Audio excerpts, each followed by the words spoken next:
Meanwhile, back on the podcast, four colossal nerds named Saba, Chris, Christina, and Frank have set out to take on a great darkness that has enveloped the world of fandom with their powers of common sense and the strength to take on even the most butthurt Twitter mobs and insufferable comment section trolls. They fight for truth, objectivity, and nuance in the conversation and debate over fictional made-up shit. Welcome back to another exciting episode of Meanwhile, back on the podcast. I'm Frank Maguire. And I'm Chris Ibana. Saba and Christina will not be joining us for this episode. This is kind of a little special thing that we decided to do for you guys. We are in the midst of planning this incredible 50th episode, and we were racking our brains on what we could do to publish this week, because, you know, we like to publish an episode every week. And we were searching around the internet, and everybody's talking about the 20th anniversary of the original X-Men film from Bryan Singer. We're not going to get into Bryan Singer. I don't want to talk about Bryan Singer. So we thought it would be really cool, now that these movies are available on Disney Plus, if me and Chris sat down and we did a little bit of a commentary, our own little commentary on the film that you guys can listen to as you watch the X-Men movie. Because I figure you guys have probably seen this movie 10, 15 times already, right? Why not listen to what me and Chris have to say? I don't know. Yeah, it's just a fun experiment. Man, exactly. This is 20 years ago. How old were you 20 years ago, Frank? I was 21. Dang, I was a little kid. I was 8, man. I know. I was 8 or 9. Probably barely spoke English back then, and this is like my first superhero movie. And I mean, this is a lot of people's first superhero movie, and I absolutely love it. Spoilers. But yeah, we thought it would be fun to do a commentary, just, you know, play the movie, have us on the background. We'll talk some shit. See, that's another great reason to do this, Chris, because I think it is everybody's first superhero movie, right? Yeah. You know, incredibly, they were able to put this film together with the cast that they did, for sure. And obviously Fox has a lot of money back then, and, you know, they were really trying to make something of this franchise. And then along came Sam Raimi with Spider-Man, and the X-Men films. Well, I'd say number 2 is kind of aged way better than the first one. But, you know, it's an exciting franchise. I love 2. I'm a big defender of 2. Obviously not 3. I mean, not obviously, but I hate 3. We can talk about that later.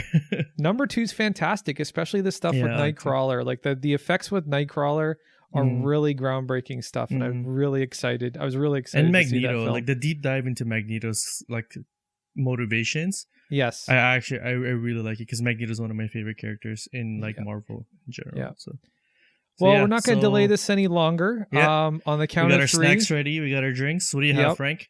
I've got water. I like water. Lame. I know, kind of lame. I got mango juice, orange, guava. They're all here. No snacks, because you don't want to hear us munching on our on our recording. But so, anyways, we'll let you guys know when we're gonna play the movie, so we're all synced up. Yep. Okay, so we're all starting at 0001. We're all watching it on Disney Plus right now. So I'm going to press play in 3, 2, 1, play. Okay, we got the 20th Century Fox fanfare that used to be at the beginning of the original New Hope. Remember that? Before they did the digital remaster, this was at the front of the New Hope, because they were responsible for distributing the original Star Wars. A little bit of Star Wars knowledge in the middle of this X-Men movie.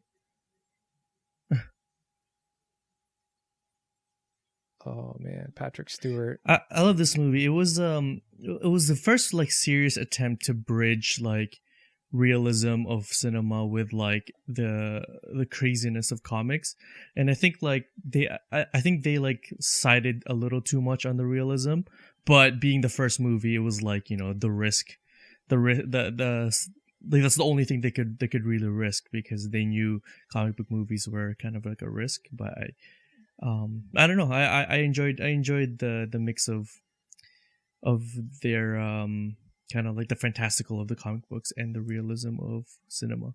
And I love this intro, by the way. Like, this is such a cool intro to me. It is a good intro. You know, I like the little voiceover from Patrick Stewart. And I definitely like this flashback camp scene. Open up on the villain, classic move. I think this really kind of sets the stage, because I do think that Magneto is definitely the most interesting and most psychologically complex character, right? Especially given the fact that, you know, he is persecuted. He basically grew up in a concentration camp, and he had to escape there. But then he goes back into the real world, and when he finds out he's a mutant, he finds it in himself to almost have that same brand of hate towards humanity, you know?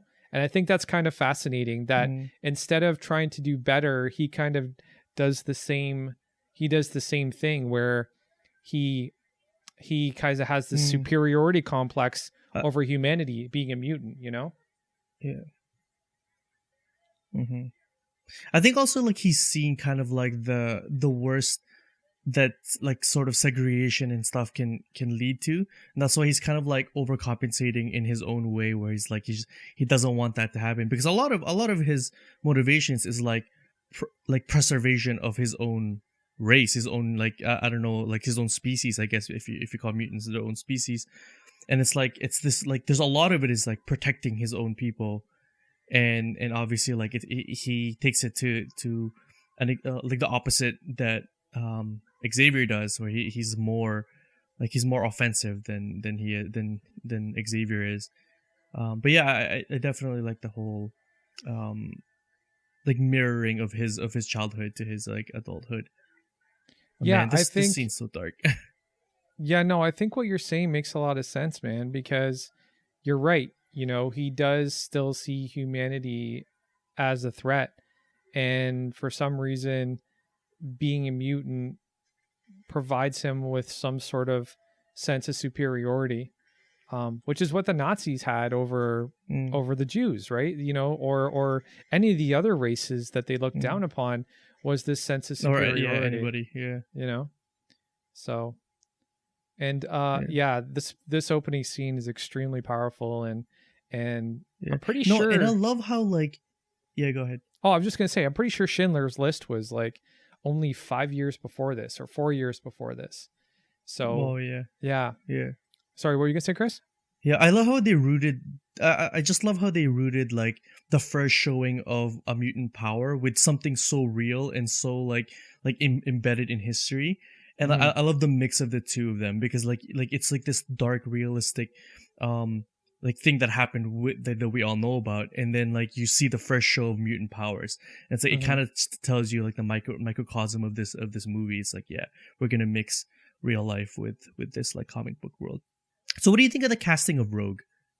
Honestly, I struggled with it a bit, because obviously I think that Jim Lee became famous for, you know, when they came out with X-Men #1 with that multiple fold cover with Magneto on the front and all the X-Men, and you know, Jim Lee had really kind of taken the female characters in a very sexualized direction. You know, Rogue was very sexualized, Jean Grey was very sexualized, Psylocke was very sexualized, Storm was very everybody was sexualized. If they were a female, they were sexualized.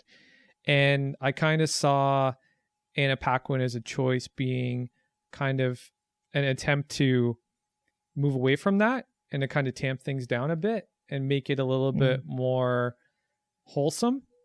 And I find it interesting that they chose her character to kind of start the story, and I think that's because of her power set. I think because her power set wasn't an offensive power set. It wasn't shooting beams from her eyes or being able to control the weather or any of the other historically X-Men power sets. But hers was completely tied to the way that it interfered with how she interacted with the real world, right? and with her loved ones. Mm-hmm. So I think that was a good place to start from. Yeah. Yeah. I like, for me, I never cared about like them kind of fitting the aesthetic. I mean, I did want her to have the white hair and everything, but like I struggled with her not being the Southern Belle. Like that's how I kind of knew her. Yeah, I would have as. liked that too. Yeah, but I did like the casting of her, and I like the casting of Jean Grey. That's for damn sure. I like her a lot. Yep. I did like her, and then I met her on the streets in Toronto, and she did was. you? Remember I told you I was like walking around, and I passed her. I think they were here shooting. They were here shooting When They See Us. Yeah, she was here shooting When They See Us. That's cool. That's cool. And then I ran into her, and she was not happy about having to take a photo with me. And I was like, all X-Men. I was just like, oh my God, like I love the X-Men movies. And I asked her about what she thought about the new Phoenix film, the one with Sophie Turner. Yeah. So. Yeah. Man, Senator Kelly. Interesting choice for the actor to play Senator Kelly too. This guy's played everywhere. You know, he's in Battlestar Galactica. He like. Oh, is that right? Yeah, he's done TV, he's done film, he's done so many different things. I freaked out when I saw the back of Patrick Stewart's head. Of course you did. Because I was like, Everybody it's did. Professor X. Totally, dude. Totally. Perfect casting. I think he was the perfect casting. I was like completely hesitant about Hugh Jackman. Well, I mean, I was 8. Like I didn't even know really, but I did know that like Wolverine is like a short dude. But like Hugh Jackman obviously proved that he's like the best Wolverine. I can't even see any other actor playing Wolverine other than Hugh Jackman. I don't know, man. When they were talking about Dougray Scott being cast as Wolverine, I was really into that idea. I don't know, like into that idea. It's the scream and the primal like animal like ferocity that Hugh Jackman can portray. That's think the Art like Gallery of Ontario, by the way. I don't know if you know that. Oh, is that right? Yeah, it's AGO. Yeah. Go ahead. Yeah, I was just gonna say like I think Hugh Jackman captured like the ferocity of Wolverine in a way that I don't think can ever be replaced for me. Like there could be a new Wolverine that probably fits better in the comics, but for me the original live action Wolverine will always be Hugh Jackman. I think you hit the nail on the head, dude. I really do. You remember that video I posted on our Instagram where he was doing the ADR, which is dialogue recording, additional dialogue recording, which is they put the actor back in the studio and he watches himself on camera. Or sorry, he watches his scenes and then he adds the dialogue on top of everything. I posted a video on our Instagram of Hugh Jackman redoing one of the scenes from Logan. And dude, he is just ferocious. The way that he brought it to the mic, dude, unbelievable. Yeah, unbelievable. Yeah. He dives right into the role for sure. Yeah. By the way, this scene, I love the lighting. I would have loved to see Dougray Scott because obscuring like Magneto's face, and then he turns around. It's so like comic book. I love it. It's pretty cool. Here we go, my boy. Pretty cool. Yeah, here we go. Yep. Here we go. And why would you go to Canada? The green hood. If you're running away, I guess. Yeah. Yeah. The green hood, because like they're obviously calling back to the early Rogue. Yeah. But yeah, no, like the points you're making about Rogue, I think it was good. A really interesting choice to make Rogue. Mm-hmm. Sorry, I didn't catch that, Chris. What'd you say? Man, they make Canada look like a. They make Canada look like a very dangerous place. Yeah, they don't make Canada seem like the hospitable, like what the heck? Tim Hortons sipping, Timbit eating, maple syrup type of place. That's for sure. But I guess they chose like a rural part of Alberta. Well, I think that Bryan Singer did his homework. Like in the original Wolverine Origins, you know, Hugh Jackman, or sorry, Logan, James Howlett, you know, that's actually when we figured out his real name was in Wolverine Origins. But he more or less was, this is what he was doing. Like he was living in the Great White North. He was working as like a lumberjack and he was fighting in cages and doing all kinds of crazy shit. And, you know, they really captured that part of the story, I think. Adamantium punch. Damn. Ooh, love it. And the hair, like They broke seeing the hair for the first time too? Sorry, so you're saying the hair? Yeah, the hair? yeah. When you saw the hair for the first time, you're just like, oh shit. Damn. Man, look how young he looks. Yeah, he looks Hugh so jacked, young. man. Yeah, He's he so is. jacked. He's Hugh Jacked Man. Exactly. That's his name. Hugh Jacked Man. Yeah. And apparently he's just the nicest guy in the world. Like he's fucking smoking a cigar. Of course he is. Oh yeah, he's the best. I follow him on Instagram. That dude is like a saint. So I hospitable. love how he's smoking a cigar while he's like cage fighting. That's the guy from Police Academy. That's Which the guy? guy. That's the guy who had the revolver.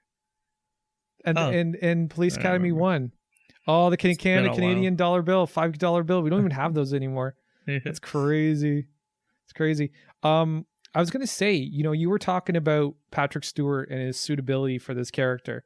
Yeah. I think that there are like 4 people who are the personification of the people that they play. I think Patrick Stewart as Professor X. I think Margot Robbie as Harley Quinn. And I think RDJ, other one? of course. RDJ, yes. RDJ as Tony Stark. And then there's another one, but now I'm drawing a blank. God damn it. I hate when this happens. It'll come to me. Let's continue with the commentary. But yeah, no, there are people that really personify their characters and really live them and really bring them to life. And I definitely think that the people we just mentioned are a perfect fit for that classification or that characterization. Yeah, so. Oh man, I always remember this scene when he holds up the two blades, and then the third one like slowly extends. Yeah, I'll never forget this scene. So awesome. Yeah. Uh-oh. Talk about control. Boom. So cool. I thought this Yeah. was the coolest like intro to somebody's power. Does he call him Mutie? Oh, I thought it was a Mutie. There's so many like recognizable bit actors in this. The guy on the bench is another guy.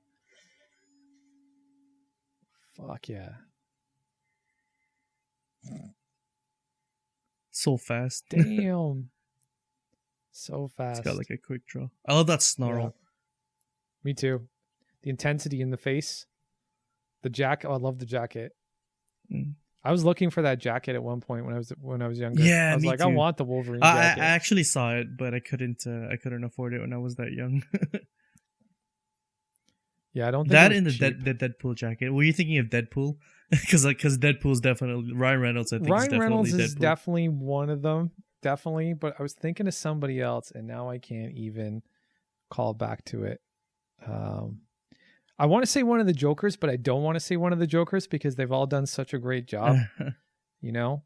Like Jack Nicholson was great as the Joker. Heath Ledger was great as the Joker.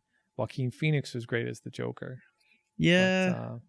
But if you're going to take any of the Jokers, though, Jack Nicholson was the only real true-to-life Joker. He was great. The rest of them were like a great adaptation of the Joker. I love Heath Ledger as the Joker, though. Oh, my God. Oh, hell yeah, for sure. Yeah. But to say that Joker is accurate to the Joker in the comics is like a stretch, Yeah, I think so. I think you're right about that. Oh, it's got his motorcycle. Why does he keep stealing a fucking Cyclops' motorcycle? He's got his own back there. I don't know. Maybe something happens to. See, dude, I haven't rewatched this movie in ages. This is one of the movies I memorized. Like I can probably recite lines, but it might get annoying. I haven't rewatched this one in ages. But I do remember that I did not like the whole Senator Kelly turning into liquid. That made no sense to me when I was a kid. I was just like, what? It's Why? liquid? Well, I was 21. Yeah. Sorry, I was 21 when I saw it. But I felt a little scared, being honest. But the whole that was fucked up. The sound he made when he like died, I was like, oh, what the heck? It was definitely he, like, fucked gargled. up. Yeah, it was definitely fucked up for sure. But yeah, it was odd. I love this. Didn't really like it. He's like a bad guy, but he knows his Typical, heart is like yeah, good. Typical Logan. Like this is Logan to a T. Like he's always, he's got that hard exterior, but he's inside. He's beef jerky, he's right? mush. I've always wondered what this was. This has got to be so. beef jerky. I think it's beef jerky. Wait, they skipped the scene. What scene? She was like, "I'm hungry" or something. I think they just skipped maybe like a line. Oh, or maybe she was they like, did. "I'm hungry," and then maybe they did. Maybe I only have the original VHS, so. All right, but you're not watching VHS. You're watching Disney Plus, right? Exactly. That's what I mean. Like the VHS okay. probably had more lines in it. Oh, okay. Yeah, that makes sense. Yeah, it may have been a director's I love how cut. she called herself Rogue. Like that's how she got her name. She called herself Rogue? Yeah, she's like, "I'm Rogue." Oh. It's like she's going around like picking an alias for herself, and she chooses Rogue. Oh. You almost got the fucking life sucked out of you, buddy.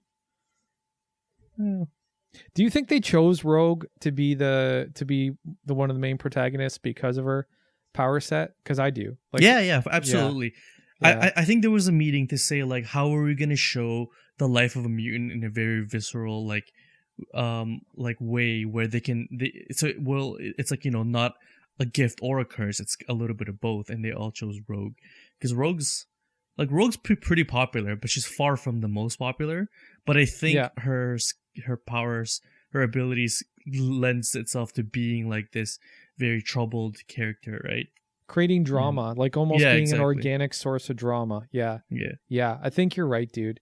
And I think that, well, like obviously they open the story with Magneto. There's more drama, and his powers are going to create more drama as they get stronger. And then there's Rogue, same thing. And there's Wolverine, which is his powers are definitely creating drama. And he's like one of the most unluckiest people in the goddamn world. Like he's lost more women. You know what? I kind of like look at him and Hal Jordan as like the most unluckiest superheroes of all time. Like they lose everything. Yeah. Like he's had a shitty life. Deadpool 2 has got a very shitty life. Deadpool 2, yeah, for sure. Loses his mind like 5 times. Oh, and Daredevil too, man. Matt Murdock. God damn, that guy gets fucked over all the time. And he's blind. He gets fucked over all the time, and he's blind. Man. Yeah, he's blind, dude. Hilarious. So, what do you think was going through Hugh Jackman's head when he had to make the decision to commit to mutton chops and that haircut for like probably 3 years of his life? I think he was so chills about it. I think he was just like, yeah, bring it on, mate. That was my horrible Australian accent. It was pretty good, Chris. I liked it. It's okay. Man, that hair though. Made me want to shrimp Thanks, on the man. Barbie. It made me want to shrimp on the Barbie, that's for sure. This is cool, man. Man, I love the tension in all these scenes. It's like they don't really tell you much of anything until and then I love this hint that he's got other abilities except for healing factor. Yeah. Besides healing factor, I mean. Yeah. Man, the look for what's his face?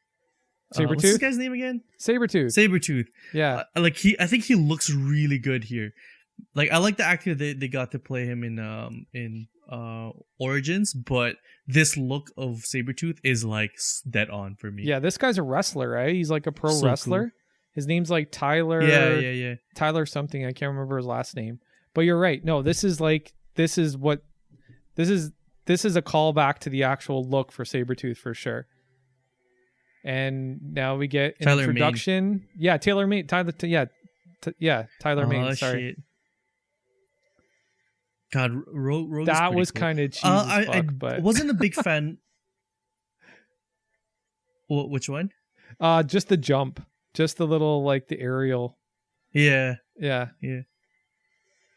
I never liked the decision to age up Cyclops and Jean Grey, but obviously like they're not shy about this movie being an adaptation of X-Men and not like a true to source material, but I don't know, like I would have liked them to be students instead of professors. Like obviously like Aurora Monroe should have been like a professor. Like I like Storm being this guy. I love this guy. Yeah, Ray Park. Toad. Ray Park, I think. Yeah. He's like a legit martial artist. I love it. Yeah, he was Darth Maul, Freaking dude. Darth Maul. He's Darth Maul. Yeah, man. I have so much respect for Ray Park. He's so cool. Yeah, he's like, I don't know if you've ever seen him talking during. And there he is. Yeah, I love this color scheme on him, on his shirt. It's so sick. Pretty rad, man. Pretty rad. Yeah, no. I don't know if you've ever seen Ray Park being interviewed, but he's a very interesting personality. He's very eclectic. He's got some interesting takes on things. I think it's maybe because of the whole being a martial artist thing, but very, very interesting. Mm-hmm. I saw him doing like a lightsaber routine with a little boy once. It was so cool. It was like this kid who had like a Darth Maul lightsaber, and he knew the choreography for one of the lightsaber fights. Mm-hmm. So he like asked for a lightsaber from the audience, and then both him and the kid like did the what do you call that? The choreography. Nice. So Magneto is interested in Wolverine. We don't know yet. We don't know why yet, but we do know that he's interested in Wolverine. But we get to find out shortly. It's not Wolverine, right? No, he's interested in Wolverine. Nah, man, it was Rogue. Everybody thinks it's Wolverine, but it's Rogue. Oh, okay. Well, I haven't seen this movie for a while, guys. Forgive me, but I thought it was Wolverine because of his healing factor. They put him in the machine. Because I thought he was going to put in the machine. No. Oh, it was. It's good because that's what they wanted you to believe is like Wolverine is why they got jumped. Okay. It's actually not. Man, look how huge Hugh Jackman is. He's a big motherfucker, dude. He's a big motherfucker. I love the design of the lower levels of the mansion. It's just so comic booky. Yeah. It's so on point with the cartoons. Like you literally feel like the danger room could be behind any door. Love it. Love it. Love it. Mm-hmm. And then you got the X suits. Pretty rad. Leather X suits. Yeah. Yeah. But you know what? This is the way they should have looked because, you know, you can't do you can't do the incredibly comic book accurate stuff. Not with the X-Men. I just don't think it works. I think for sure. You know, it's dangerously close to cheesy. Yeah, they do. Yeah. Yeah. Oh, not even dangerously close. It is super cheesy. Hugh Jackman's even like, oh no, I was Cyclops. It's like, what were you expecting? Yellow spandex? Exactly. And it's like you're kind of telling the audience, like, listen, like our leather suits may be goofy, but what's the alternative here? I don't think they look that goofy though. That's the thing. I think they look like flight suits or, you know, the kind of suits that like Navy SEALs would wear or something like that. That's a good point. They're like, you know, they look like tactical suits. That's what they look like, you know? A little. I just don't like the whole how tight it is and its full body too. Like, yeah, I agree. But yeah, with that. I mean, it was better than the alternative. And they did have color accents to the characters, right? Yeah, yeah. He had the yellow. Yeah, you had a little bit of the tiger stripe stuff or the Wolverine stripe or whatever the hell you want to call it. But yeah. Hey, did you see that for Canada Day? I put up an image of Wolverine on my Facebook. That's how I celebrated Canada Day. Yeah. Amazing that we have this guy as a Canadian superhero. I love it. Because he's without a doubt my favorite of all time. Like, without a doubt. I had more Wolverine shit as a kid than I had of anything else. Like, X-Men were like my jam. Like, I that was my favorite thing to read. It's the original Kitty Pryde in Iceman. And Jubilee. You see Jubilee? No. Oh, dang. Oh, that's it's Kitty her, Pryde. the yellow. Yeah. Oh, shit. I didn't realize that was Jubilee. I told you, dude, like, I haven't watched this one in ages because, like, I just don't like. Yeah, I never noticed her. And I love Jubilee, but I never noticed her the first time I watched it. What's your favorite X-Men movie out of all of them? This one. Definitely this one. This is your favorite? Wow. Yep. Favorite. Okay. Yep. Okay. I'm going to say mine is Days of Future Past without a doubt. Oh, really? Okay. Yeah, X2. Okay. That's probably my second or third favorite. Okay. I love Days of Future Past. Love it. There just wasn't enough Wolverine in my opinion, but I mean, it was a good move for them not to focus on Wolverine. But for me personally, I like Wolverine. So, well, he played a pretty pivotal Yeah, role. I He was love the only that one that white could hair. go back in time. yeah, but like they sidelined him for the finale, You think so? for the I don't know. climax. I don't know. I kind of felt like Yeah, remember he Oh, got like he got thrown in the impaled river, and then they right? tossed him. yeah, you got thrown in the river. Yeah, and Yeah. he just missed the whole, which What is do they fine. call It's you, better Wheels? for the plot that he wasn't there. But What do they call you, Wheels? he's such an asshole. I love it. Oh, James Marsden. Never would intimidate me in a million years. That guy. Yo, He- this he just dude looks is like a history's babyface. most famous third wheeler. He's always a third wheel in every single movie. It's so sad. James Marsden. Yeah. Did you ever see that? Do you ever see that movie that he did with Katie Holmes called Disturbing Behavior? The one where they take the kids and they like reprogram them in the town. No. You didn't I see haven't. that? It was pretty good. It wasn't bad. No. It wasn't It bad. sounds interesting. Yeah. Oh yeah. So South Park did a parody on it. I would freak out if somebody's voice started talking to me. Fuck yeah, dude. Man, I would love to go to this place more than Hogwarts. This is in This Hogwarts is in Oshawa. like, dangerous. This is in Oshawa. We Oh, could is that go right? here. Yeah, we could go here, dude. That's amazing. Yeah. I don't like that Oh, I love that this. I've always loved Cyclops this had to scene. physically Cool, fire cool. his beam. I really Oh didn't yeah, like me that. too. Yeah, I was like, that kind of looks really lame, dude. Like, I like that. Yeah. That's Jubilee. Yes, that's Jubilee. Is that Yeah. Jamie Chung? I- It looks like no, I don't think looks so. like No, there's it's not. Pyro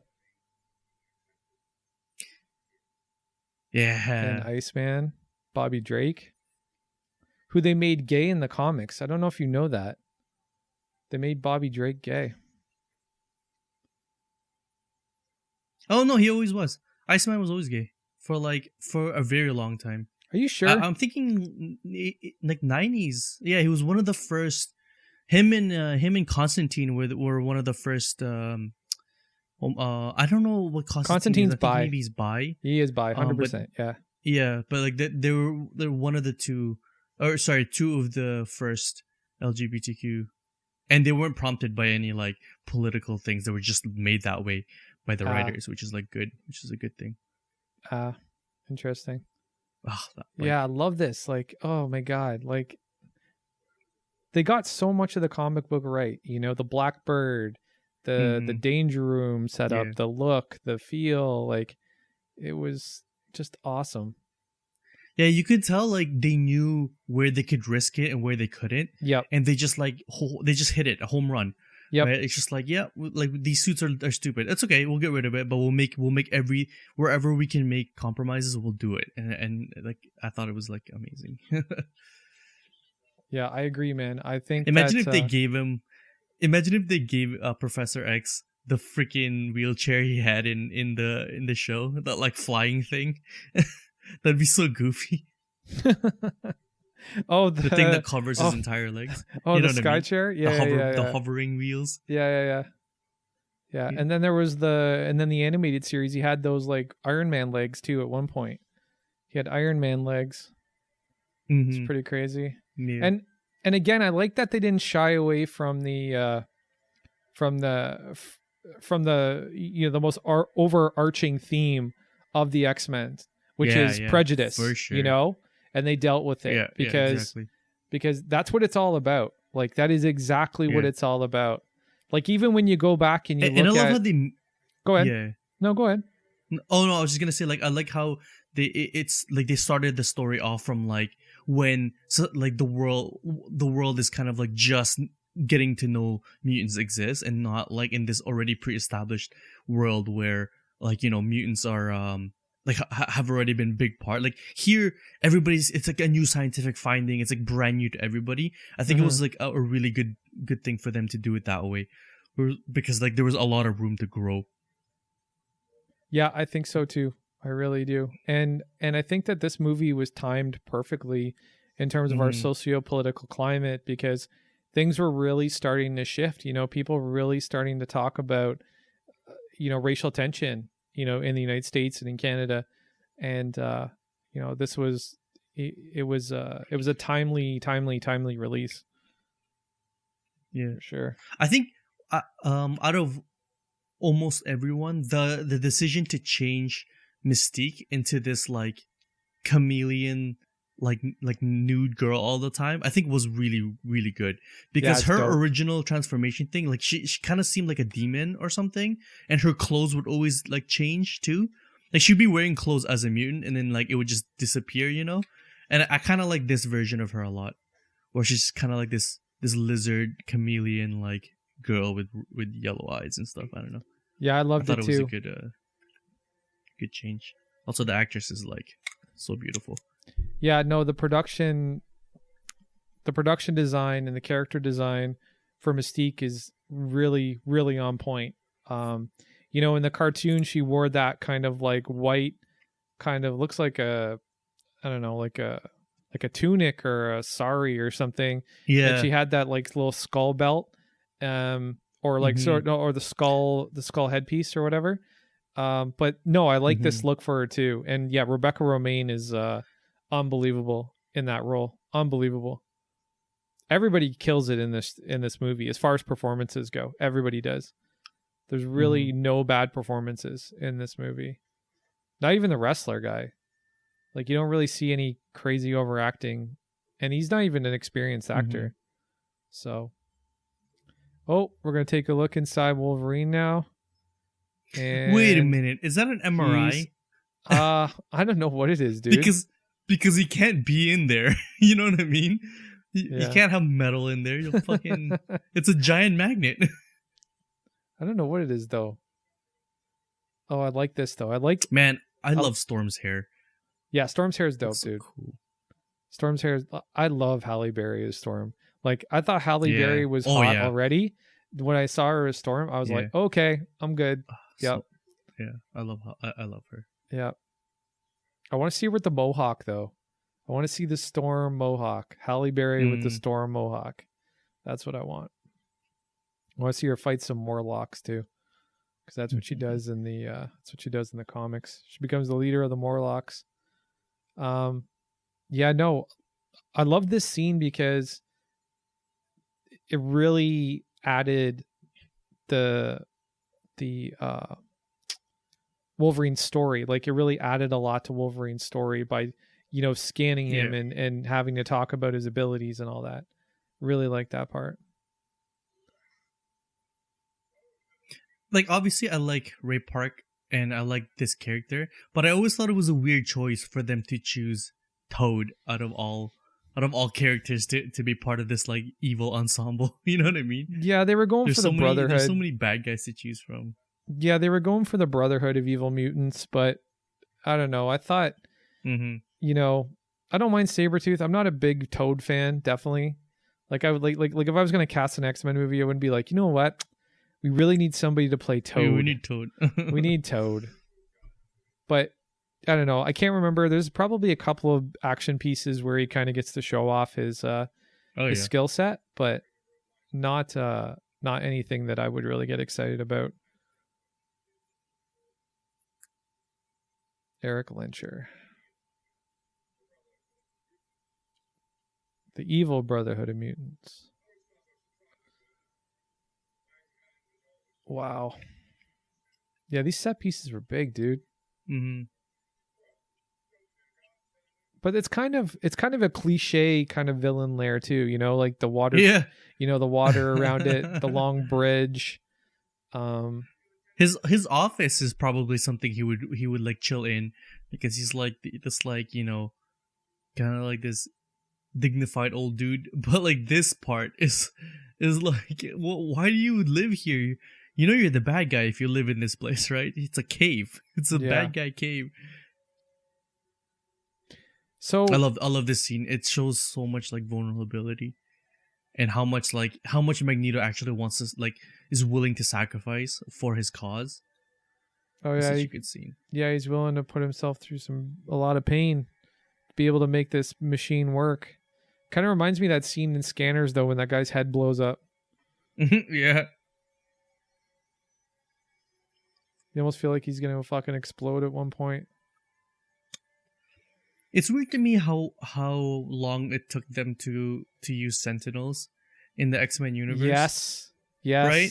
Because I thought it would have been like the second movie, Yeah. if not the first. But obviously, they were the waiting first for one when may have been everybody too was soon. paranoid of robots and AI. That's what they were waiting for. And then, like, Oh yeah, you know, because that makes sense. because when they did introduce it, it was in Days of Futures Past, and people were already talking about, you know, the looming like those threat of Sentinels. AI. Oh, they were dope, dude. The Sentinels looked amazing. The Yeah, best scene, like they're not Go the ahead. Sentinels that we know, but like they were legit scary Sentinels. yeah. Yeah, I was way more scared of them than I was the ones of the comics. The best scene is when Magneto is on the train and he's like rebuilding the Sentinels inside their train cars. Oh, I love that scene. That scene is so gangster. So good. Nice. Looks so young. Oh my god. You might like it. I love the delivery of exposition in this movie. I mean, Yeah. I'm not sure about the rest of the movie. I'll have to see because I don't really remember. But like this scene in particular, like some movies would completely botch an expositional scene like this. Yep. But like they do it really well because it establishes that these two could have a thing, and you know Wolverine really is curious to know about her backstory. So like when she exposition dumps on the audience, it means something. You know what I mean? Yeah, no, for sure, dude. It's 100%. And it like starts something with them too, and then Scott. yeah, and they captured the dynamic, right? Like this is the Wolverine, Cyclops, Jean Grey dynamic, you know? You know, there's this thing going on in the X-Men comics right now where people are, well, I haven't been reading that series just yet, but from my understanding, it almost feels like they're trying to turn Wolverine, Cyclops, and Jean Grey into a throuple, which is kind of crazy. Or they're trying to make Wolverine the bull and Cyclops the cuckold. You know, I don't know what That's they're so doing. weird. It is, isn't it? It really is weird. But as a Because writer, it's like their dynamic is, yeah. no, go ahead. No, I don't know. Like it just completely changes their dynamic, and it's like now we lose, like we lose this like I don't know. I like the triangle that they had. You know what I mean? Like I like Wolverine and him, like kind of being rivals and stuff. You completely lose the rivalry if that happens. You know? I don't know. Yeah, I'm a fan of that too, dude. But I think like I don't know, as a writer, the idea or the concept of stirring the relationship, you know, to that point where, for instance, let's say Cyclops is a cuckold and Wolverine's the bull.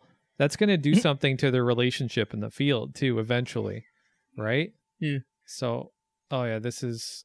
Oh man.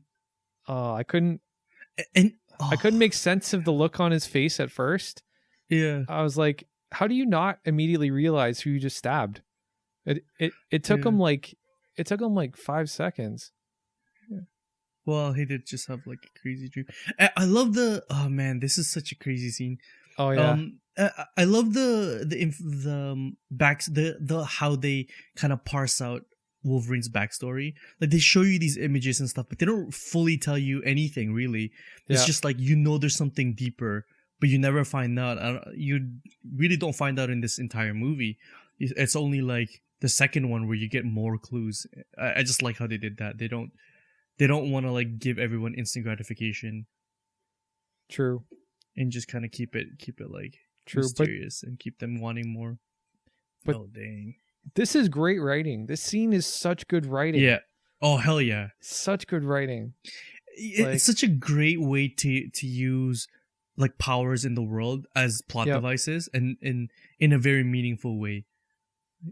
Instead of them just using them to solve problems, it creates problems, right?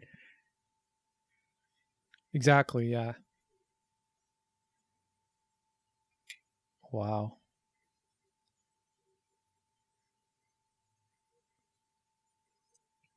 Damn.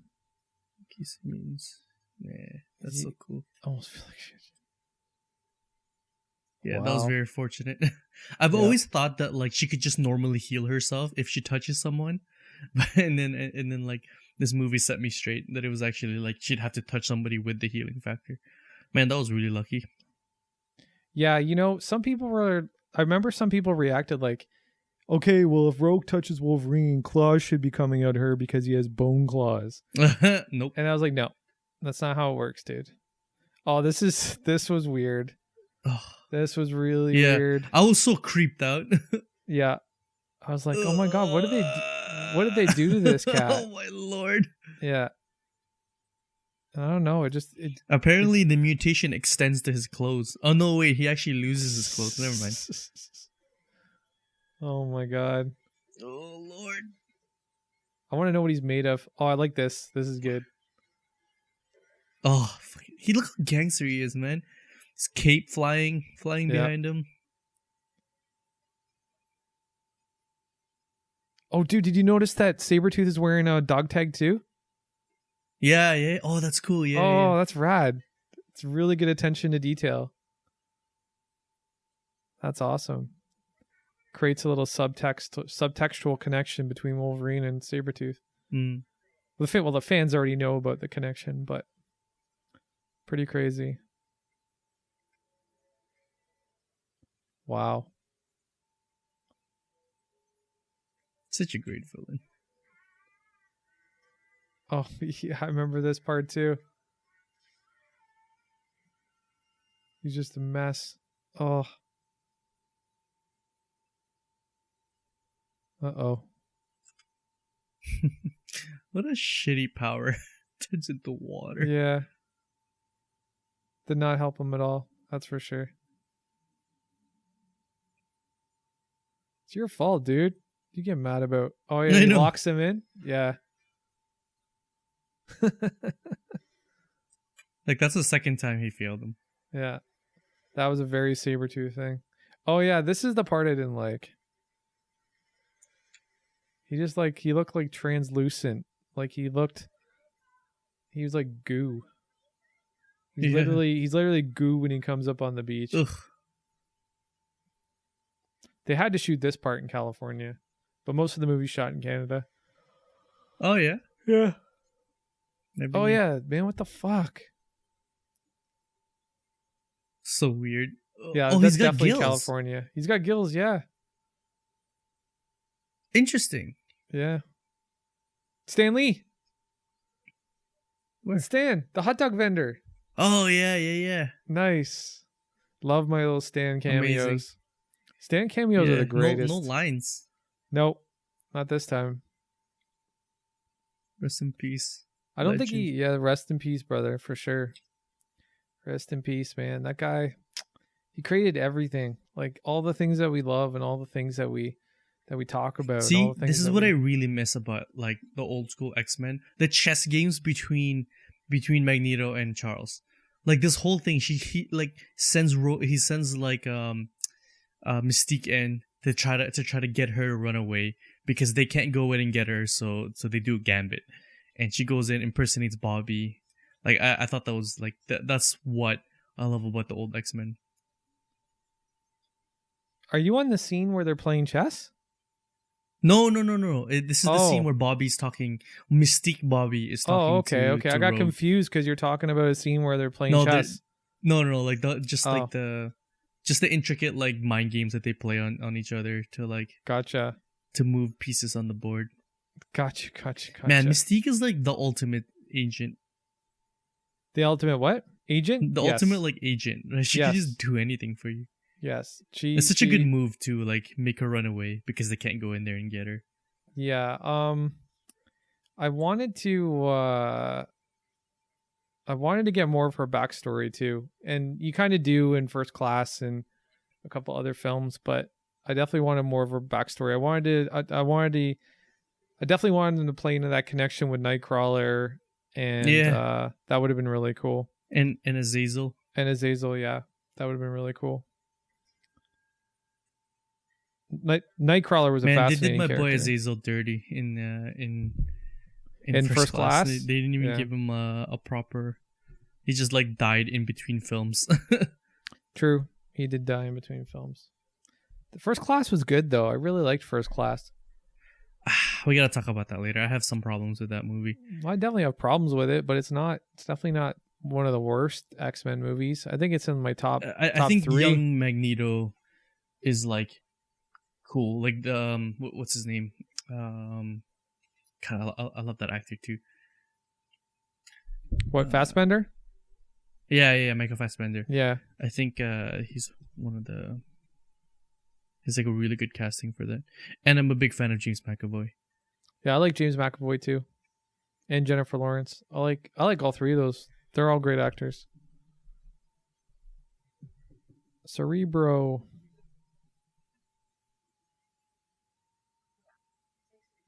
Famke was she was a little bit older than I think James Marsden and Hugh Jackman. I'm pretty sure she was. Cause didn't she was Xenia Onatopp in GoldenEye. In James Bond film GoldenEye. Yeah. Xenia Onatopp. She killed guys with her by crushing them between their legs. Oh, that's Oh my right. Yeah, God. the thighs. Yeah. The thighs of death. Yeah. Crazy. Only in a Bond All film, of this right? visualization of Cerebro. It's pretty dope. This is cool. Like the fog and like, yeah. Yeah, it's pretty rad. And we're in Union And I love how she's in Station. color. Union Station in Toronto. That's Union No Station. way, really? Yeah, man. Yeah, Shit. that's where the fight goes down. That's where the fight goes down. Union Station.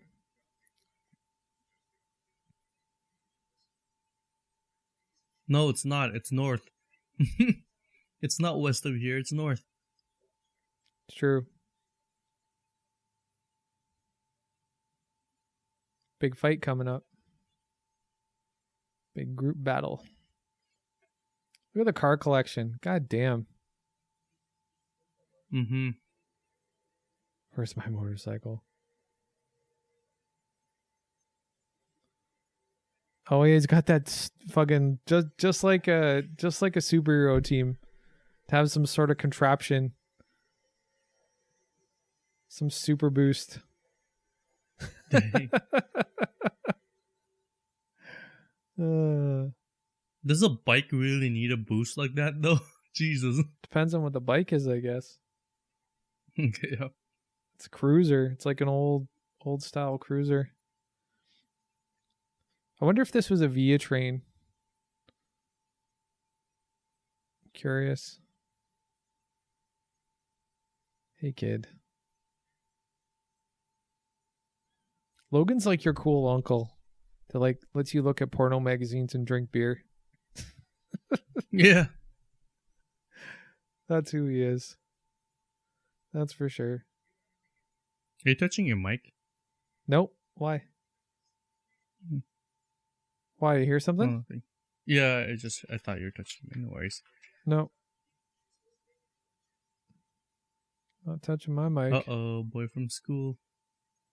Oh yeah. I love that. Mystique's fucking around. Yeah. Like you're not gonna notice this guy wearing a goddamn Star Trek visor in the middle of a train station. Yeah. Ridiculous. Oh yeah, then he changes to Charles. Man, the security can get hacked so easily. Yep. Especially with a changeling. It shows you how extensive like her abilities actually are. She can fool like biometric scanners and stuff. Oh yeah, dude. Fucks everything up. She's the ultimate infiltrator.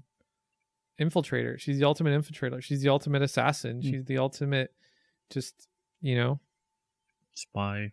Yeah. She can do it all. She can do it all.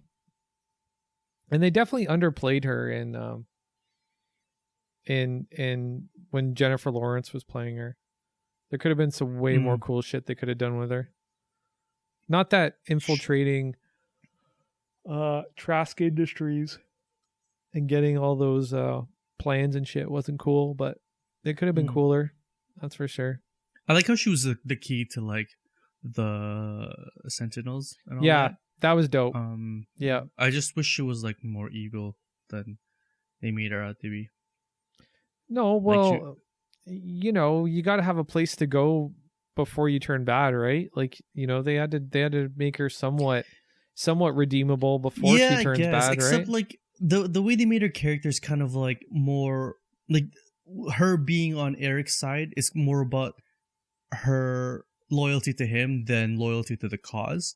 True. Which I would have liked more.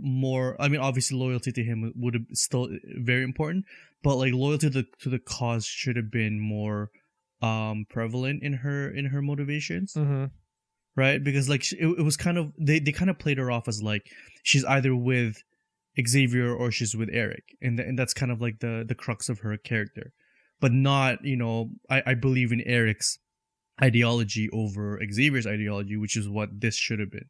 Mm-hmm. I mean, which was like portrayed in this movie, and yeah, but I don't know, like it was fine, just whatever. Yeah, but Magneto abandons her once she gets shot with the cure, right? That's right. Yeah. He just abandons her. Dude, you look like such a dork, and like, you don't think security would be like, sir, what the hell are you wearing on your face? Why does it look like you're gonna blow up this place? Like, what the fuck? Yeah, and I love how he puts on a cap because like he thinks it's gonna like cancel the fact that he's got a Star Trek visor on. Yeah, exactly. Yeah, that's how you beat Storm. Get your hands on her before she blows the shit out of you. That's very Sabretooth. I mean, okay, blows you up. That's what I meant. Yeah. That's very Sabretooth, though. Mm-hmm. Scream for me. Man, that fucking toad. Boom, so strong. Yeah, that was the action set piece I was thinking of, which is basically Toad's tongue grabbing Cyclops' visor. You just got but that was Thor, lucky. motherfucker. That was lucky for them. Boom. Look at his hair. It's standing up on end. Yeah. I love it. And that's still Union Station in Toronto, which is crazy. Yeah, that's awesome. Yeah. I love that about her. She calls down lightning, but she doesn't shoot it from her hands, which I fucking hate when they do. She can't shoot lightning from her hands, guys. I mean, she has sometimes, but it's never been sort of her power. It's always been she calls down lightning, not shoots lightning. I think she can shoot lightning from her hands. I know she's done it in the comic those books. are like, okay, so like for the majority of her run, she's never had that power. There's a lot of people that took liberties with her abilities after a while. Mm-hmm. Like sometimes she can like make ice from like, she calls down like solar winds or whatever to make ice, but like those are all very like those are the writers taking liberties from her power. Her base power is actually Arctic control winds? weather. Do you mean solar winds or Arctic winds? Oh, sorry, so Arctic winds. Arctic winds. That's what I thought. That makes more sense to me. Oh, so cool. Unfortunately, buddy, it does. It's your kryptonite. Yep. Yep. Oh, this always. Like when he spread his like claws, that's always like I felt that. I was sitting in the theater going, it's gotta hurt so bad. Because it's attached to his damn bones, man. Yeah, that's his bones. He's like spreading his bones. I remember big reveal. I remember Whoever when said people I wanted you. Such a good reveal. I remember when people were still speculating, like when it wasn't. Like when nobody, like when they hadn't revealed yet that Wolverine had bone claws. I remember how people were speculating on how he got the claws, like where did the claws come from? Where did they eject from, and where did they retract to, and all that shit. That was pretty intense conversation on comic book forums at one point. That's the front of Union. That's not the front of Union though. Like that's the front of Union. That's not the front of Union. I don't know what the fuck that is. Just like some park somewhere. Man, look how strong he is. Yeah, dude. Controlling metal would be cool as shit. Mm-hmm. You wouldn't have to pay for another flight ever again. Yeah. You wouldn't need a car. I love how easily he manipulates metal too. Like I always like found the distinction between him and Jean Grey, where he like manipulates metal to like such an extent where it's like molecular level, whereas Jean Grey like moves things with her mind, but doesn't necessarily like manipulate. Oh, here we go. Oh yeah, forgot about this part.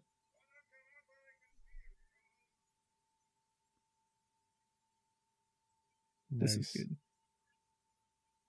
Freaking abilities.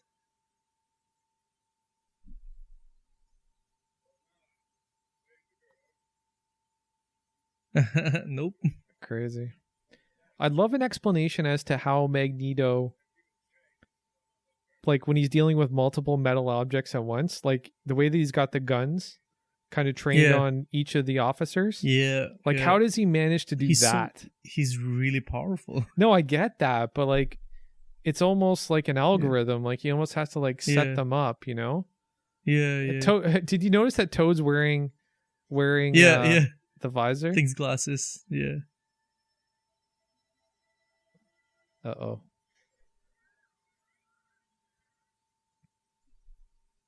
I always thought this was Jean Grey that stopped the bullet. I remember he stopped the bullet, yes. I always thought it was Jean Grey, but it was actually... Man, he caught a bullet in mid-flight. How fucking strong are you? Super strong, dude. Oh my god, he's grinding into the guy's head. Oh, man. I mean, that thing should have stopped spinning by now, but whatever. But now it's up to Magneto to stop the bullet. Isn't that what should happen? Oh, I love that line. Still unwilling to make sacrifices. Well, I guess we know what kind of a chess player Magneto is. Yep. Compared to Charles. Yep.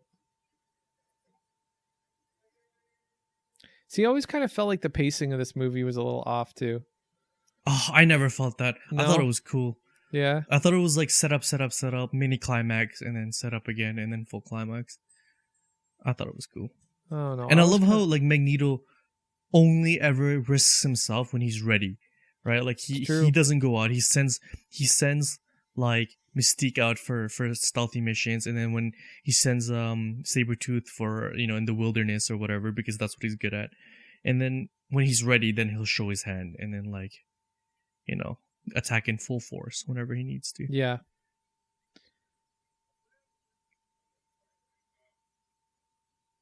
Wolverine always being the outlier, the rebel. See, I miss villains like this, where he like sets up traps for the main characters, and it works. You know what I mean? Like he sets up this whole like gambit to get Rogue out there, but he doesn't stop there. He also poisons Cerebro so he can like cripple them on the way out. And it's like, yeah, I thought it was like we're missing that kind of like Machiavellian villains. But it's like obviously a smaller scale than we've seen before. But I always thought Magneto was really cool in this movie. Did Halle Berry use an accent in this movie? Because she kind of sounds like she has an accent. Yeah. I really like her African accent when she like. I mean, like in the cartoon. Mm-hmm. Yeah, or the animated series. Calling it a cartoon. That's the kids' table. Cartoons are kids' tables. Animation is not.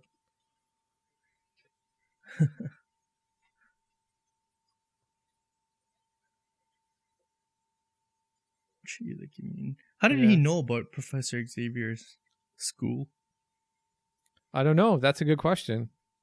How did he know about Professor Maybe like he Xavier's just knows where he school? lives, but doesn't know it's a school. I don't know. Maybe. But yeah, it's weird. I want to know what his powers are, and I want to know if he's like basically like dematerializing. Like there's like if he's just disintegrating. Mm-hmm. I want to know. I think. Yeah, because like he had gills, and he also turns into water. I don't know. Professor X is probably like, dude, you are fucked. Yeah.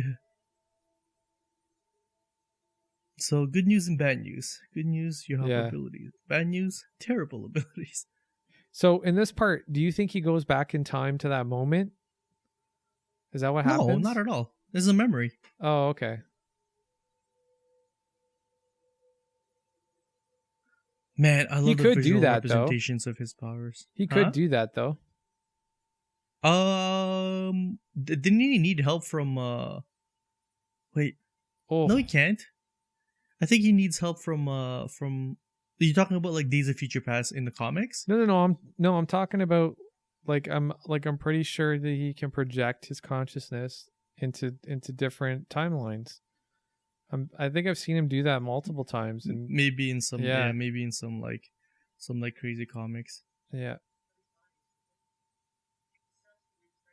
There we go. I remember an episode. Oh, he enters somebody's mind. He takes over somebody's body when everybody starts getting killed off by sentinels back in time. I think I do remember that.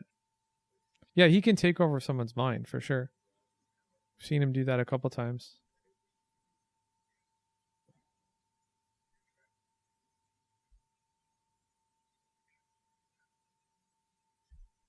Oh shit.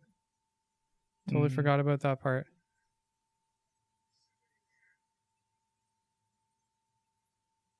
I love that plot. It's so well set up. Well, yeah, she does have an accent. Yeah. I like that shirt because it calls back to her costume a bit, like the black and gold and the white. For sure. Yeah. I like little hints like that. I like little subtleties in production design like that. Oh my god, dude's leaking all over the table. Kind of gross.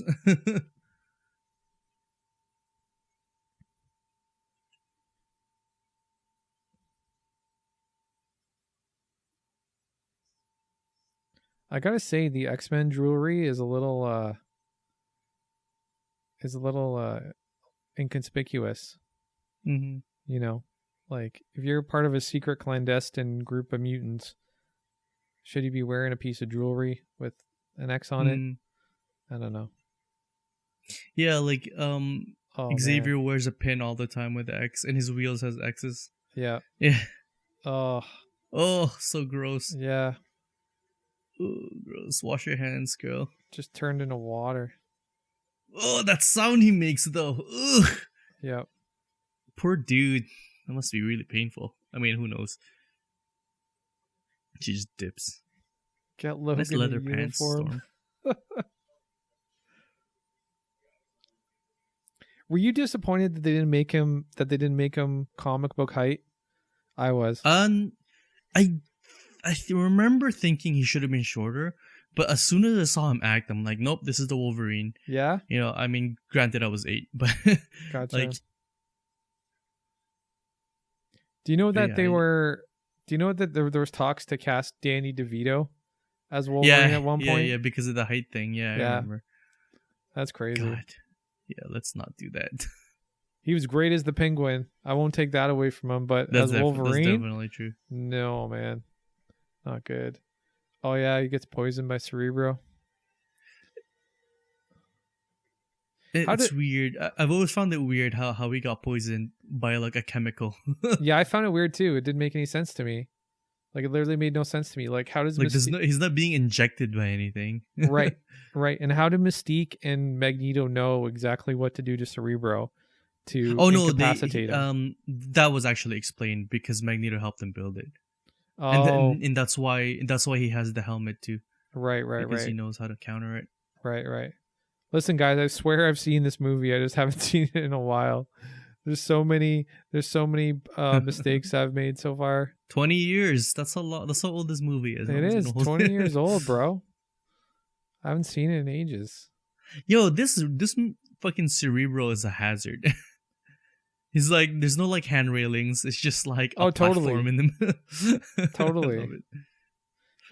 Like if the Workmen's Safety Insurance Board ever came in there, they'd be like, guys, sorry, man, you need a railing around this. You need down. like a, yeah, they would shut that shit down. Yo, I've always found this scene creepy. Like I always found like Scott as like this conniving dude. Right, like this scene. Well, no, I mean, like I don't know. Like I feel like he actually meant what he said, but he's possessive. like, "Oh, I'll take care of everybody." Man. Yeah, and I'm just like, "Whoa, dude! I feel like you're a little something, a little extra there, buddy." He is extra. Like Scott is way too possessive. Like even the way that he responds to, Jean in X-Men in number 3. Like he's obsessed. Yeah, well, he's obsessed. You mean the 10 seconds he was there before they killed him off? God damn. Number 3 sucks. There's a difference there's a difference between being in love and there's a difference to being obsessed and being dependent on somebody. And I've never liked that about Cyclops. He's just too. God damn. He's not his own person. He just stabbed them with the claws. Oh yeah, he did the saber-tooth claws. Him. Yeah.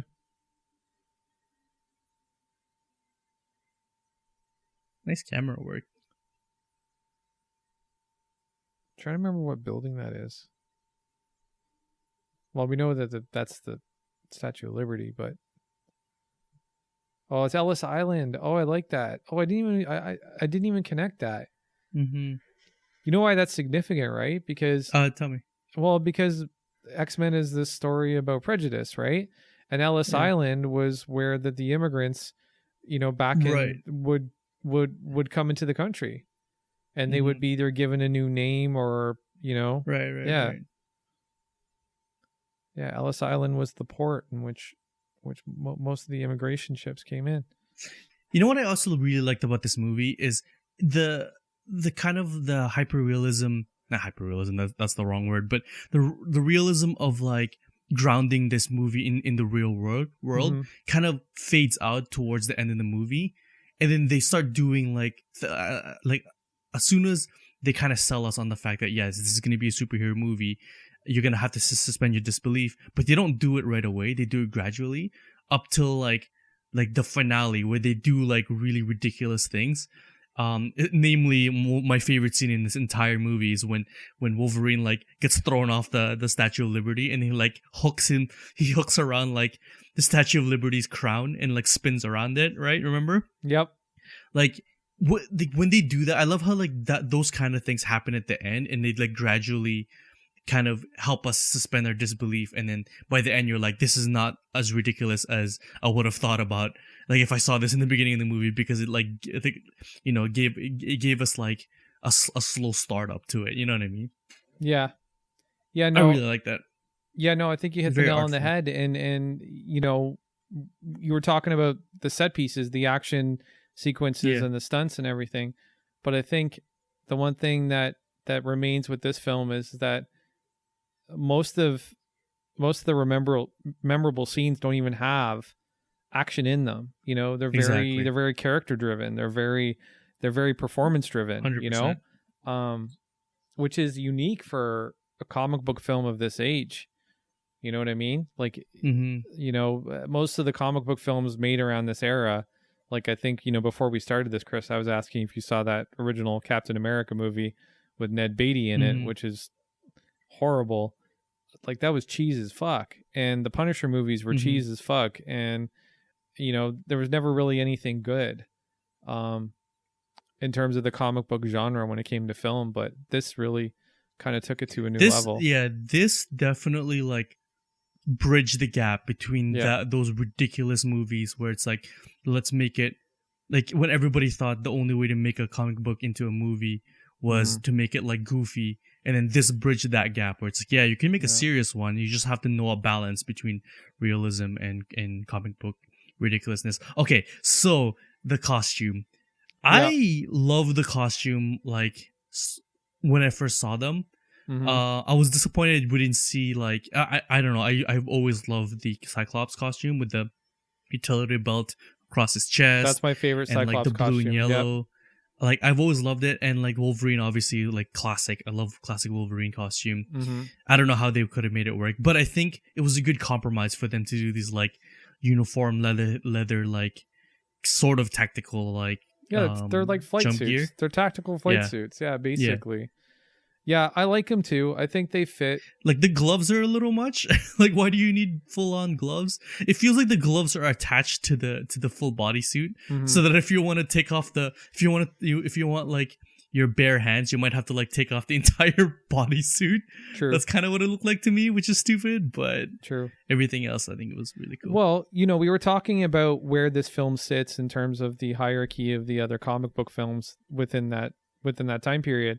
And it is the first team up comic book movie. Like, it is the first superhero team movie. But, Tim Burton's Batman, both Returns and the original, came before these movies. That's right. And I think that these costumes are largely inspired by some of the wardrobe design of Batman, you know? Yeah. You know, like Batman's Batman's suit was like body armor and leather and, you know, tactical armor, which served a purpose. And I think that's the way these costumes have to work. They do have to serve some kind of practical purpose. They don't serve a practical purpose. They just look like show dressing, you know? Yeah, exactly. So, you know, I like that they provide them some level of protection or some level of something, you know? I love the fact that Storm still has a cape, though. It's great. Yeah. It's so good. So good. For sure. Yeah, I think Batman is like in a lot of ways one of the first, like in a lot of ways it's the model to make a good comic book movie. Yep. A live action comic book movie. But in a lot of ways, like, it also set a lot of tropes up because like there's a lot of like campiness to them. There's like the dark like and a lot of the time people don't try to imitate Tim Burton, right? Because it's like Tim Burton has his own thing. Everybody knows this. It's like if you imitate Tim Burton, everybody knows it. Oh, I love this scene when he like breaks the metal detector and then he's like, "Fuck you." He flips in the bird with the claw. Love it. Yeah, when he flips in the bird with the claw, love it. Yeah, it's so good. Yeah, but anyways, as I was saying, like this movie, I thought like it serves a little bit of a different purpose than the old Star Wars did, where like this kind of proves to everybody else that like you can make a comic book movie that doesn't have to like play up the campiness and stuff like that. Like you can try to make a serious one. Yeah, but I love the yellow on his suit, by the way. Like it's so cool. Yeah, it looks rad. The yellow outlines. Yeah, it looks rad. And the stripes and yeah, really cool. Oh, I love this fight. Wolverine versus Wolverine fight. Ah, so sick. Yeah. One set's real, one set's fake though. I love how like Mystique can actually make metal with her hands, apparently. I mean, with her shapeshifting. I guess she can, yeah. Well, see, that's the thing. It shouldn't have worked. She shouldn't have been able to use claws. Yeah, I don't know how that worked, yeah. Yeah. And she like broke it. He like broke it. Like, he instantly breaks it. Like it should have been made of like muscle tissue or something. Like that's really the only thing that makes sense. It should have been like a biological claws. Well, I mean, Wolverine did like cut it right away. Oh, he did, but like we didn't get this. Like you don't get to see what's in it. It'd be cool if she like bled from it or something. That would have been rad. Disgusting. Yeah, that would have been rad. Man, that tongue is so weird. Is Ray Park gonna do kung fu here? Not really. Oh yeah, I remember that. Oh. And then the fucking spitball. Yeah. Blech. Ooh. Can't hardly breathe. Stopped her from breathing. I love the slow pace action. Like they don't make it this super like high adrenaline action thing. It's based on abilities, you know, like they actually wanted to they wanted to ground it in their like mutations instead of this like I think that's part of it, nice, but I also think that they were really trying hard to make sure that that it was shot properly, right? Because like we're talking about the infancy of these kinds of action scenes, right? Yeah, they were still trying to make like for sure. They're just still trying to make cinema for sure. Exactly. Yeah. I think that was a big part of it. Oh, I remember this. Boom! I love that kick. And she transforms right at the same time. Oh yeah. Pretty rad. I fucking love Mystique, man. She's pretty so rad. Sick. Yeah. And I love that they didn't like pull that like, you know, girl fighting guy bullshit. It was just like all out, just brawl. You know what I mean? Mm-hmm. Ooh. She's so cool. And see, that should have hurt her. I think that's one of the things that people fail to see when they start talking about representation in comic book movies. X-Men had everybody represented. Like Halle Berry was there for, you know, people of color.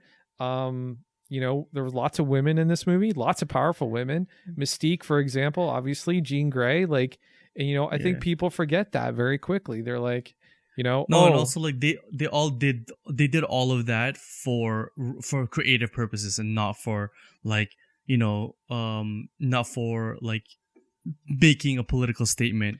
Yeah. You know what I mean? Like they did that naturally, which is like the right way of doing it. Yeah. They were true to the characters, but you could definitely see the studio coming forward and saying, hey, we want all the male characters. We want, we want Colossus, Cyclops, Wolverine, and Nightcrawler, right?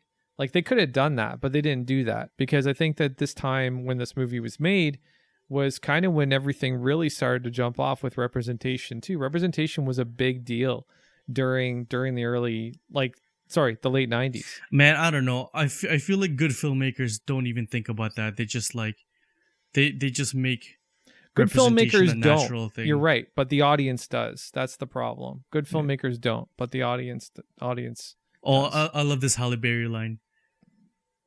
I thought this was one of the coolest lines in the whole thing. Same thing that happens to everything. Yeah, else. This is pretty rad. Oh my god, through his tongue. Electrocuted through his tongue. Pretty dope. He's so fucking dead. Pretty dope.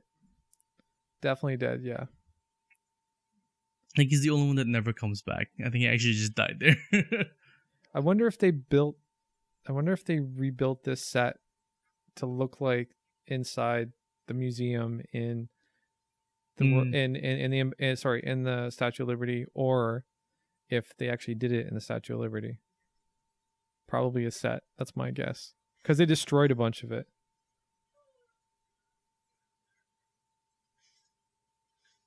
You're not part of the group. Rad. So good. I could tell by the smell. Fuck yeah. You forgot about that power, didn't you? Yep. Everybody forgets about that power. Yeah, pretty cool, man.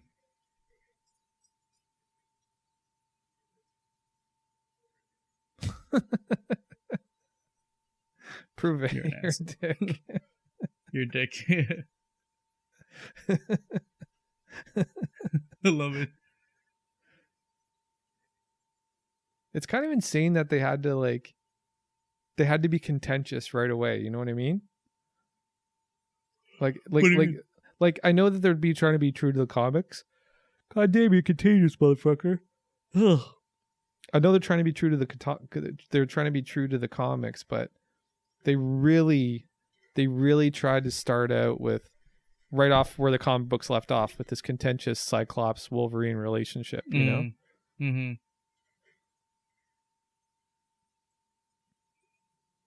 Oh, I love this part when they made them face each other. It's like, yeah, good luck shooting.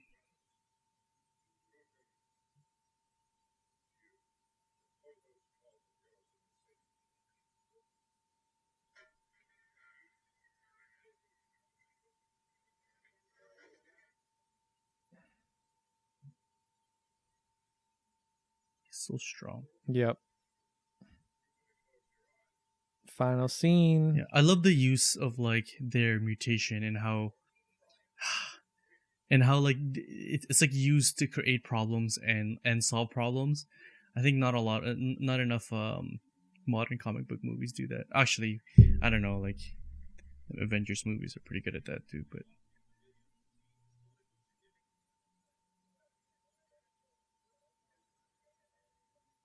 what was this I don't know. For? Was it I don't UN know. Something? Yeah, UN security something or something like Summit? that. Yeah. That's what it is. Dead, bro.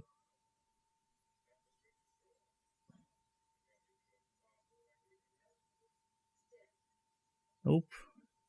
Is Jean crying? She looks like she's crying. I think so. Yeah.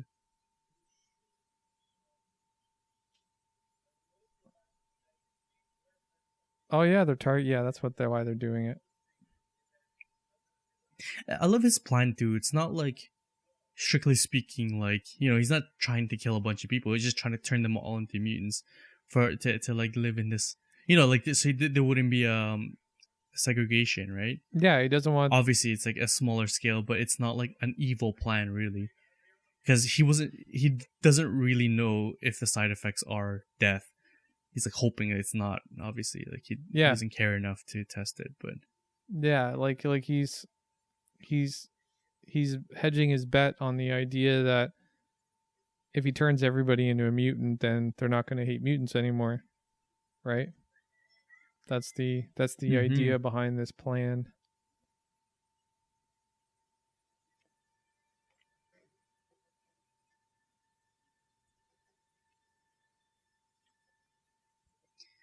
So it's his belt that he's lifting, right?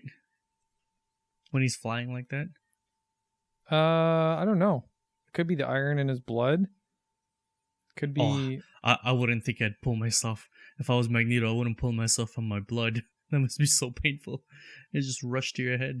Maybe it is something he's wearing. I don't know. Oh, I fucking love this. Sacrifice. It's Wolverine sacrifice. Fucking gangster. Pretty gangster.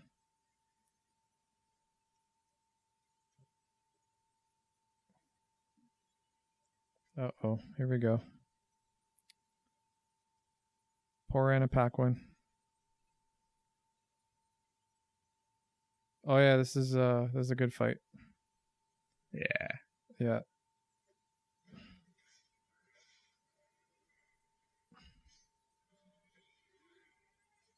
I didn't like that there was no reference that they knew each other though.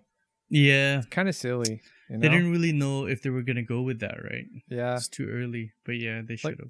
Like there could have been something. Like there could have been. I always thought that Sabretooth had gone feral at this point. It was kind of just like a, but yeah, no, like that's just an excuse for me to buy it. But yeah, definitely. Like there could have been like, you know, don't I look familiar to you or something like that? Yeah, that could have worked. Yeah, Sabretooth would have known, but Wolverine wouldn't have recognized it. Yeah. But I think it goes back to like them kind of sidelining Sabretooth because it was an inexperienced actor that played him. True. And also there was already enough story to go around. True. Oh yeah, okay, so Sabretooth is the dog tag. Oh, I remember this, yeah. Yeah. Nice in slow motion too. Oh, here we go. Yeah. Booyah! Best shot ever. I don't care how ridiculous it is. Pretty cool. I was so amazed by this shot. Yeah, that one's dope. I love when he launches double claws. Yeah. That's like his signature move. I love it. I was gonna say, the dog tag that I spotted on that I caught on Sabretooth. Oh, it was actually Wolverine. It was Wolverine's. Right? Yeah. But you never know. He could be wearing his too.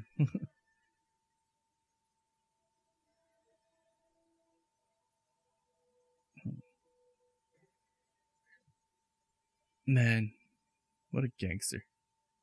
Yep. Killing himself for the cause. Another very Sabretooth line. You owe me a scream. Oh, we get our first bub. Was that our first bub? I think that's our first bub. Hey, you did it.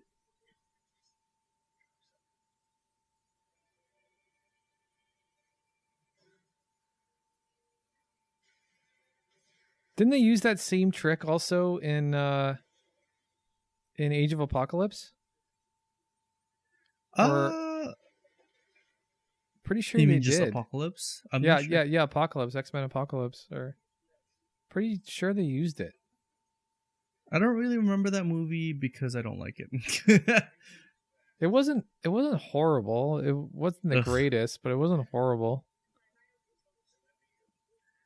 I really like started on that right now. That's an episode for you guys later. Oscar Isaacs was pretty good though.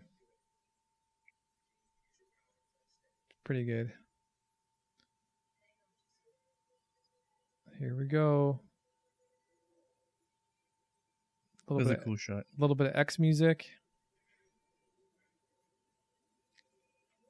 It's such a cool finale. Storm uses so scared. Storm uses the wind. Jean steadies him to make sure that he goes on the path that he's supposed to go on. And here we go, folks.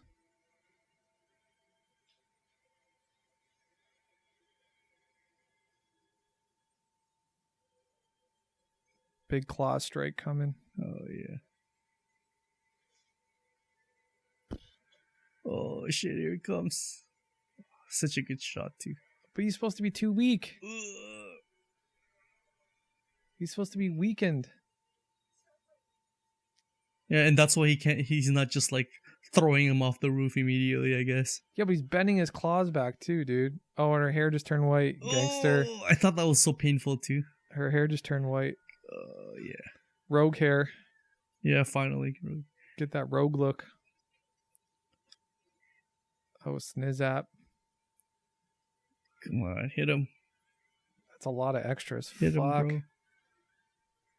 Holy shit. It's a big scene.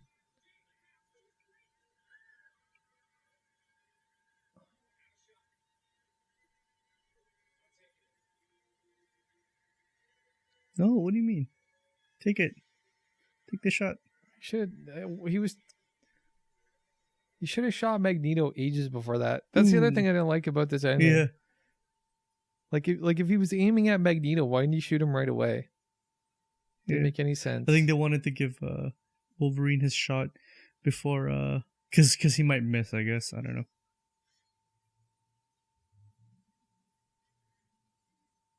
This is a crazy light show, guys.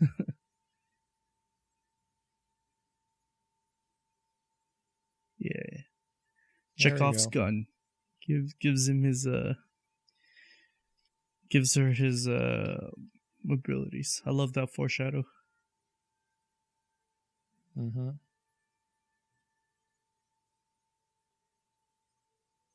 Oh yeah, I was wrong. You can't take the gloves off.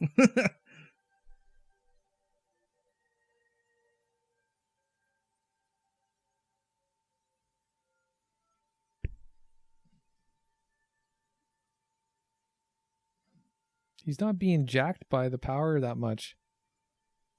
No, I don't think it's working.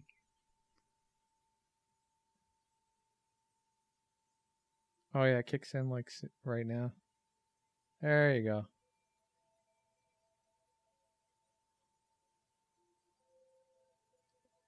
Oh shit. All his wounds. Oh, it's cutting the shit out of him.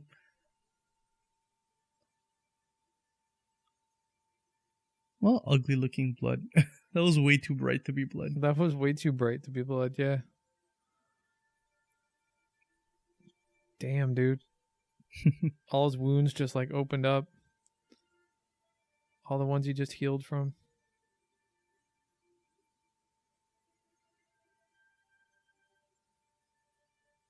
I love the music. I wonder what they're going to do with Wolverine in the MCU, man. I really do. I just want a Hulk Wolverine fight, honestly. I would love a Hulk Wolverine fight. Look at her. She's fucking almost dying and she's still like turns into a security guard. She's such a fucking crafty minx. She is a crafty minx. And Magneto just woke up on the top of the... They just left him there. Empire State Building. Yeah.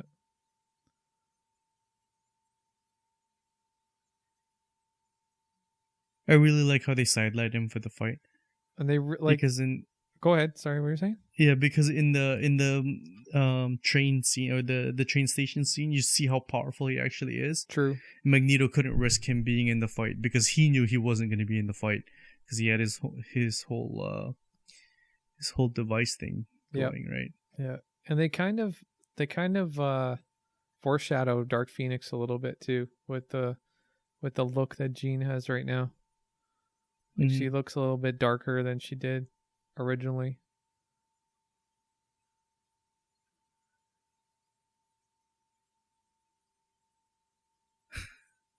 That tickles.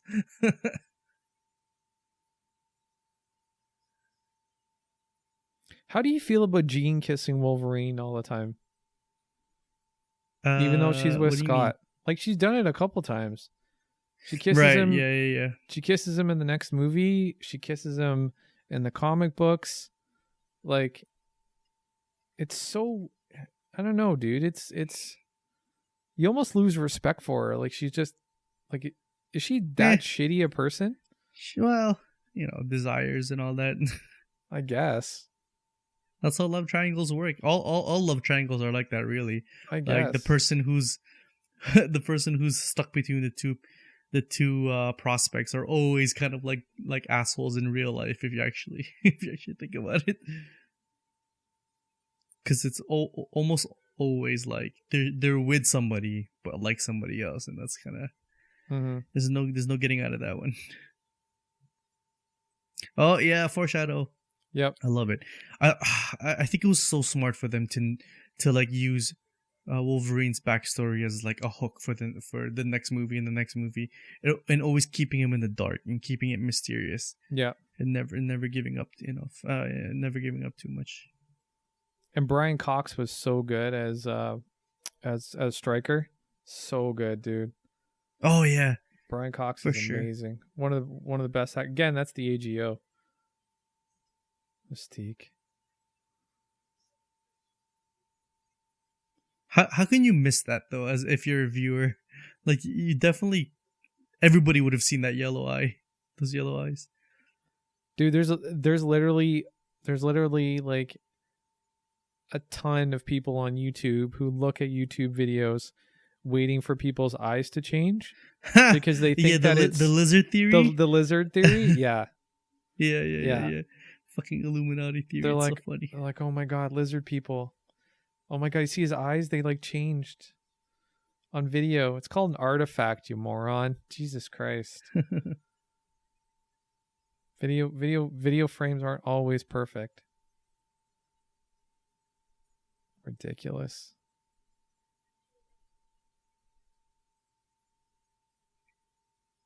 They really took the Kitty Pryde Wolverine dynamic and they kind of did it with these two, eh? Like the brother sister, Yeah. like, you know, Yeah, for sure. because like Kitty's like his sidekick in the comics, basically.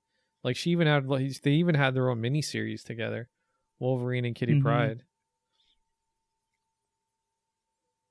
So I really got that feeling from that for sure.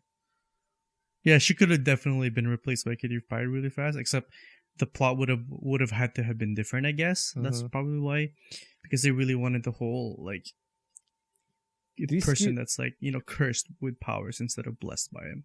Did he steal Scott's bike again? Yep. Damn. Wolverine, you rebel. I have that chess set, the glass one. It's pretty cool. So elegant. I like that. Nice. I used to watch this scene over and over again to see which ones of the characters are the pieces. I always went the Rook is probably Sabretooth and the Pawn's probably Wolverine.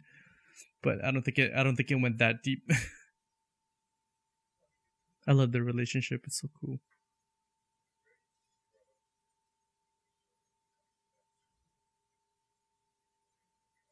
Comes at school looking for trouble. Love it. I love this prison too. It's so cool.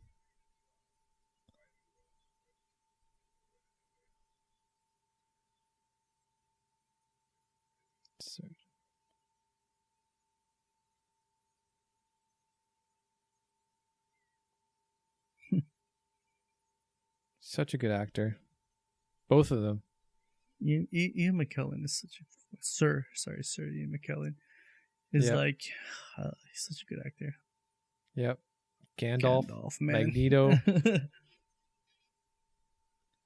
An old Nazi, an apt pupil. I don't know if you saw that, but played an old Nazi that got discovered by his neighbor, and the neighbor started to exploit him for it. Wait, what? Yeah, it's like this kid. This kid. Oh, and the music. I love it. Yeah, pretty cool. I love how they did that. Nice. They like made their own score, but then they had to put the music in. Not bad. Directed by I love this movie. Nobody. Why don't you like Bryan Singer? Dude, Google Bryan Singer. That's all I gotta say. Oh, okay. That's all I gotta say. He's cool. Like, he's apparently been implicated in some pretty heinous shit, dude. I thought you were talking about him as an artist. No. Like, okay. No. But amazing that Richard Donner was a part of this project, eh? Yeah. Richard Donner from Superman, and David Hayter wrote the script. Mm-hmm. David Hayter is the voice of Solid Snake in the Metal Gear franchise, and the voice of Wolverine, I think, in the animated series, which is kind of cool. So, Yeah, guys. Well, thank you for joining us. This is our first ever commentary track that we've done to a movie, to a film. So we hope you enjoyed it. Thank you again. It's kind of an experiment on our part. Hopefully it landed. Definitely an experiment, and I do hope it landed too. But thank you, Chris, for joining me. I had fun. Good to revisit this movie. It's been a while. So guys, if you get a chance, if you could head over to Stitcher, Apple Podcasts, or Podchaser and drop us a review. Let us know how you feel about the show. Let us know if you want us to do any more of these commentaries. And be specific. If there's a film that you want us to see us do a commentary on, drop it in the comments. Let us know. And you can always hit us on Hopefully we'll get Christina and Saba in next time as well. Yes. Sorry hopefully. about that. Yeah, hopefully we will. We know that you guys just don't always like listen to dudes' voices, so it's always nice to have the ladies. But yeah, and you know, if you get a chance, follow us on Instagram at meanwhile_pod, and stay tuned for our 50th episode. It's going to be a good time. And I guess we can kind of tell everybody what's going on now, Chris, now that we're going to publish this ad that we got coming out. So, guys, the 50th is going to be really cool. We're going to have an interactive fan Zoom party. So, basically, we're going to get a Zoom room, and you guys are going to be able to listen to us do the show live. You can ask us all your burning fandom questions. We're going to give away some prizes. It's going to be a good time. So, we really hope you join us. That's going to be, you know what, we'll announce when it's going to be. We're not exactly 100% sure yet, but that is how we're going to celebrate our 50th. So stay tuned. Yeah. All right, Chris, anything to say in closing here? No, we love you guys. Thank you for listening to us, reviewing us. Thanks for all the support. Hopefully we see you guys for our 50th. Come talk to us. Yeah. Hope we see you guys. All right, man. Well, we're going to sign off here. I'm Frank Maguire.